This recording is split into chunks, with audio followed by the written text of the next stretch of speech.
모든 여행은 가기 전에 준비해야 되죠. 파리 가기 전에 7번째 시간. 안녕하세요. 예술인문학자 이동섭입니다.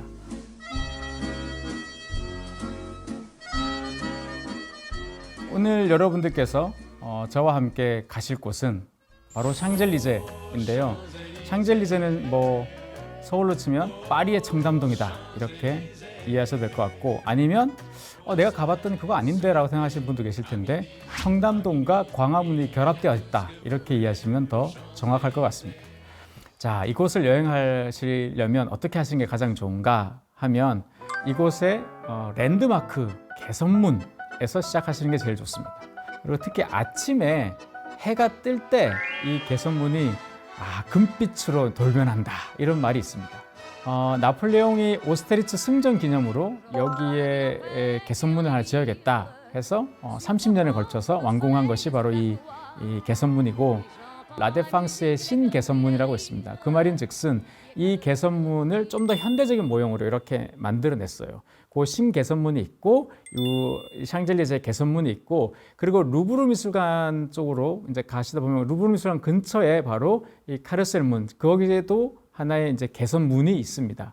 그래서 흔히 라데팡스의 개선문, 그리고 샹젤리제의 개선문, 루브르 미술관의 카르셀문, 이 개선문 세 개를 합쳐서 위대한 축이라고 보통 프랑스에서는 통칭합니다. 그게 일직선상으로 쭉 이렇게 뻗어 있거든요. 그래서 길을 한번 그렇게 살펴보시는 것도 좋고요.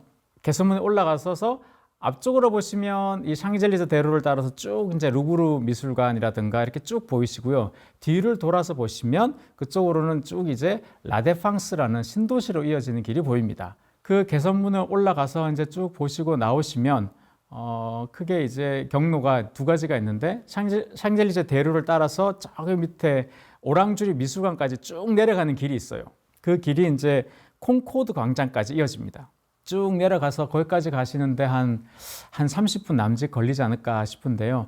콩코드 광장이라는 곳은 어떤 곳인가 하면, 원래가 여기가 어떤 데냐면 단두대 기억나시죠? 프랑스 혁명 기간에 정말 많은 사람들의 목숨을 잃었던 그 단두대가 설치되었던 곳이 바로 이곳입니다.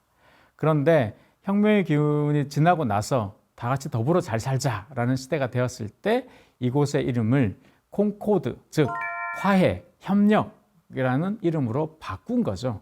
그래서 원래는 거기가 혁명광장이었다가 지금은 이제 화합, 그런 광장으로 바뀌었습니다. 그리고 콩코드 광장까지 내려가셔서 보시면 뒤에 프랑스 대통령 거주하는 엘리제 궁도 거기 있어요. 그래서 뉴스 많이 보신 분들은 저기다 이렇게 알 수 있는 곳도 있고, 자, 그렇게 해서 쭉 내려가셔서 이 대로를 즐기시는 방법이 하나 있고, 그리고 이제 라데팡스라고 하는 곳인데요. 그 샹젤리제에서 1호선인데 노란색 선 1호선 지하철을 타고 가시면 라데팡스라는 역으로 이어집니다. 그 라데팡스에서 내리셔서 나오시면 정말 세계적인 건축가들의 건축 디자인을 볼 수 있는 집합장 같은 곳이 거기 펼쳐지는데요. 거기가 바로 라데팡스입니다. 그래서 이 라데팡스에서는 실제적으로 굉장히 이 샹젤리제 그리고 루브르 미술관과는 굉장히 다른 면모의 파리를 볼 수 있는 거죠. 그러니까 라데팡스가 현대라면 샹젤리제에 있는 개선문은 근대이고, 루브르 미술관에 있는 거기는 이제 이전 시대 이렇게 볼 수 있습니다. 그렇게 하나의 선으로 쭉 이어지는 그런 곳이니까요. 건축을 좋아하지 않으시더라도 샹젤리제에서 멀지 않은 곳에 있으니 라데팡스까지 한번 가서 한번 구경하시는 것도 좋지 않을까 싶습니다. 또 하나의 선택지가 뭐냐면 블로뉴 숲이라는 데가 있습니다. 프랑스 문학을 좋아하시는 분은 막셀 프루스트의 잃어버린 시간을 찾아서에서도 주인공이 거기에서 산책을 하죠. 그런 것처럼 그 블로뉴 숲은 산책하기 참 좋은 곳이다라고 볼 수 있고, 특히나 한국 사람들한테 참 반가운 게 그 블로뉴 숲을 잘 찾아보시면 한국식 정원이 있습니다. 정자가 있습니다. 루이비통에서 만든 미술관도 그 블로뉴 숲에 위치하고 있거든요. 그래서 다시 좀 각광받는 그런 지역이기도 합니다. 이 블로뉴 숲에 가보시면 이 퐁다시옹 루이비통이라고 해서 프랑스 패션 브랜드인 루이비통 재단이 운영하는 미술관이 있는데, 그곳은 현대미술 위주로 작품을 선보이고 있습니다. 특히나 이 건축물 자체가 이게 프랭크 게리가 유명한 건축가의 건축물이니까 언뜻 보면 굉장히 좀 기괴하다라고 생각하시는 분도 계시고 프랑스의 이렇게 역사적으로 이름이 남는 건축물들의 공통점이죠. 그 당시에는 굉장히 많은 사람들이 싫어하는데 결국에는 그 곳이 랜드마크가 되는 그런 경향이 있는데요.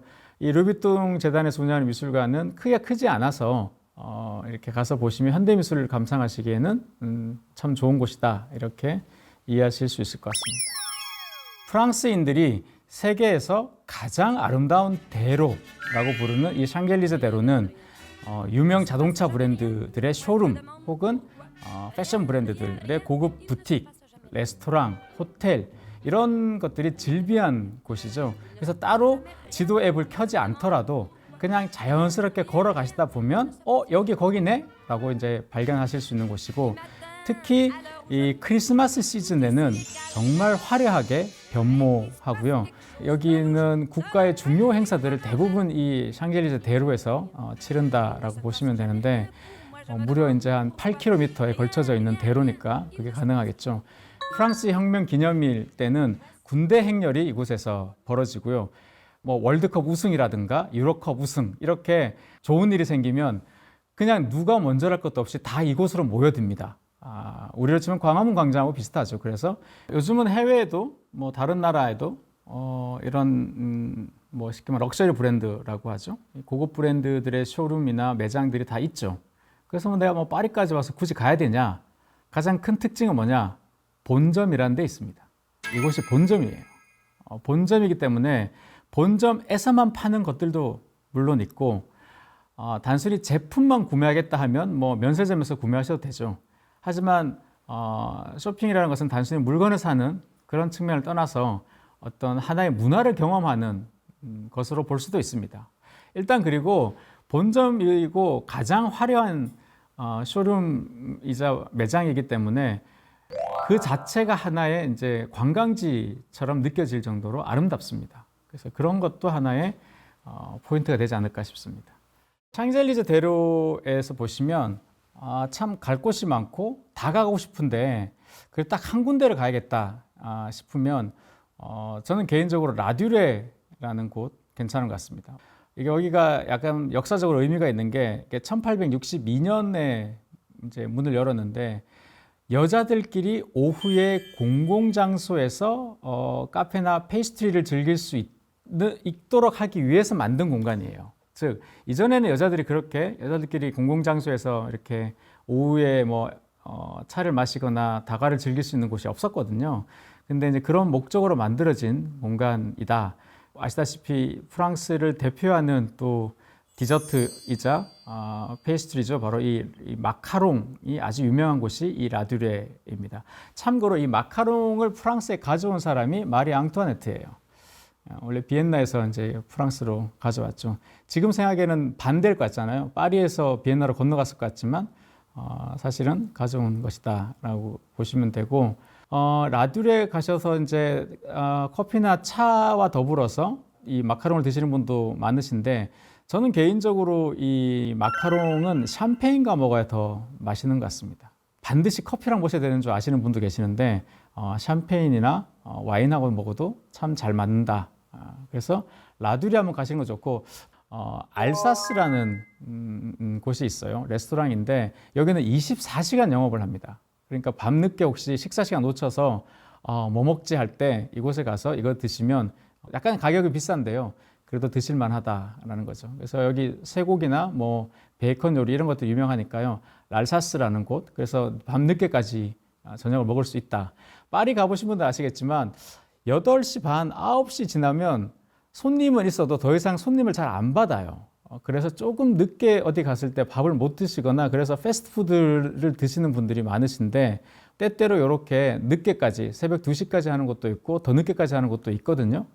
근데 샹젤리제에는 좀 늦게까지 하는 레스토랑이 있으니 참고하시면 좋을 것 같습니다. 시간이 되시면 꼭 가보시면 좋은 게 파리 시립근대미술관인데요. 여기는 일단 무료입니다. 일단 무료로 관람하실 수 있고, 여기에 또 뭐 아주 유명한 작품들, 뭐 앙리 마티스라든가 피카비아라든가 드키리코나 자코메티 뭐 이런 어떤 이 화가들의 아주 중요한 작품들이 이곳에 많이 소장되어 있습니다. 그렇기 때문에 이 파리시 근대미술관도 한번 살펴보시면 좋을 것 같고요. 이 옆에 바로 옆에 붙은 또 미술관이 있는데 여기는 팔레 드 도쿄입니다. 도쿄관이라는 뜻인데요. 그래서 일본 미술을 볼 수 있냐? 그건 아니고요. 여기가 이제 만국 박람회 할 때 일본관으로 만들어졌다가 버려져 있었는데 여기를 정말 동시대 미술, 그 시점에 가장 현대적인 작가들의 작품을 전시하고 있는데요. 여기는 미술을 좋아하지 않으시더라도 꼭 한번 가보시면 좋은 게 여기는 정오에 열어서 자정에 닫아요. 밤 12시에 닫습니다. 그렇기 때문에 펍처럼 쉽게 말하면 젊은 파리쟁들이 많은 곳이니까 한번 가서 들러보시면 좋을 것 같습니다. 오늘은 프랑스인들이 세상에서 가장 아름다운 대로라고 부르는 샹젤리제를 중심으로 개선문과 쇼핑가 그리고 라데팡스를 아울러서 살펴봤습니다. 다음 시간에 뵙겠습니다. 고맙습니다.